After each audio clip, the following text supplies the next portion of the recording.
Question number 25 क्या आपका? Question number 25 देखो, value of function is F X is equal to mod x by x when x is not equal to 0 and fx is equal to 0 when x is equal to 0 and we have to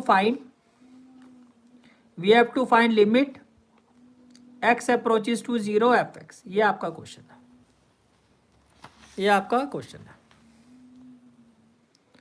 question is fx is equal to mod x by x when x is not equal to 0 and fx is equal to 0 when x is equal to 0। we have to find limit x approaches to 0 fx। ये आपको find करना है, that's what we have to find. अब ध्यान से देखो, x 0 के equal नहीं है, पर हमें ये नहीं बताया गया कि x 0 से बड़ा है या x 0 से छोटा है। इसका मतलब इसी पॉइंट पर हम डबल डेफिनेशन कंसेप्ट अप्लाई करेंगे। x लेस देन 0 में भी फंक्शन की वैल्यू आप यही लोगे, x ग्रेटर देन 0 में भी फंक्शन की वैल्यू हम यही लेंगे। कभी भी लिमिट उस पॉइंट पर अप्लाई नहीं होती है जहां पर x 0 के इक्वल, यानी कि जिस पॉइंट पर आपको लिमिट फाइंड करनी है, अगर x उस पॉइंट के इक्वल है, इक्वलिटी वाले पॉइंट पर कभी भी लिमिट से अप्लाई नहीं होती है।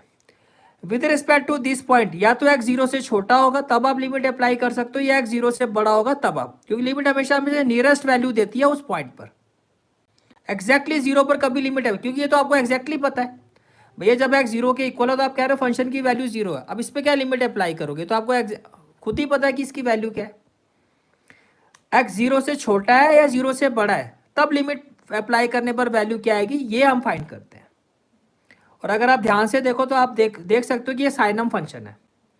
साइनम फंक्शन की तीन ही वैल्यू होती है, या तो -1 या 0 या 1। चैप्टर 2 में हम पढ़ चुके हैं। This is the साइनम function.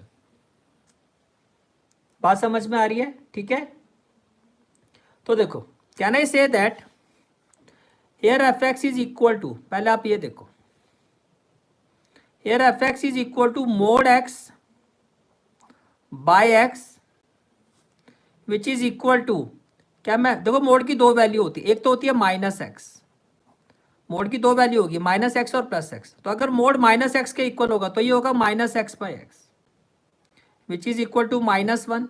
और -x कब होगा, जब जो x है आपका वो 0 से छोटा होगा। ये तो आपका हो गया एक केस। Apart from that can I say that fx is equal to mod x by x। अब mod x जो है वो +x के भी इक्वल होता है, और +x के इक्वल होगा तो इसकी वैल्यू 1 आएगी, और +x के इक्वल होने का मतलब when x is greater than 0। और क्वेश्चन में कहा जा रहा है fx is equal to 0 when x is equal to 0। तो जो भी पॉसिबल केसेस थे हमने इन सभी केसेस को सॉल्व कर दिया कि fx -1 के इक्वल होगा जब x 0 से छोटा होगा, fx 1 के इक्वल होगा जब x 0 से बड़ा होगा। तो ये लेफ्ट हैंड लिमिट है, राइट हैंड लिमिट है। अब आप खुद ही देखो क्या ये इक्वल आ रहा है, यानी कि जिस पॉइंट पर आपको लिमिट फाइंड करनी है वो x अप्रोचेस टू 0। तो आपने लिखा पॉइंट क्या है, when x is equal to 0, yes limit does not exist. आप लिखोगे एट x इक्वल टू 0। इस केस को कहते हैं जब x 0 का अप्रोच कर रहा है, यानी कि जब x 0 के इक्वल है। तो लेफ्ट हैंड लिमिट क्या होगी, left hand limit x approaches to 0 minus fx। 0 minus का मतलब जब x 0 से छोटा है, तो जब x 0 से छोटा है तो फंक्शन की वैल्यू क्या है, -1। तो ये हो जाएगा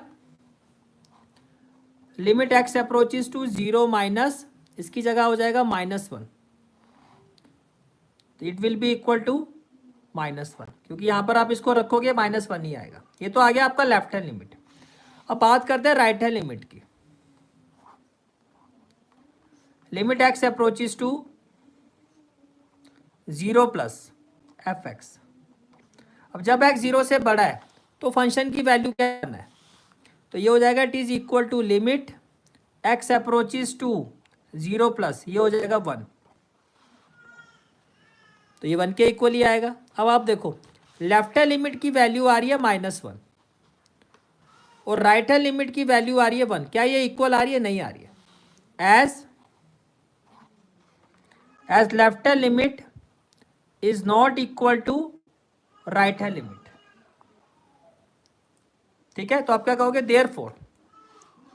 therefore limit x approaches to 0 fx does not exist,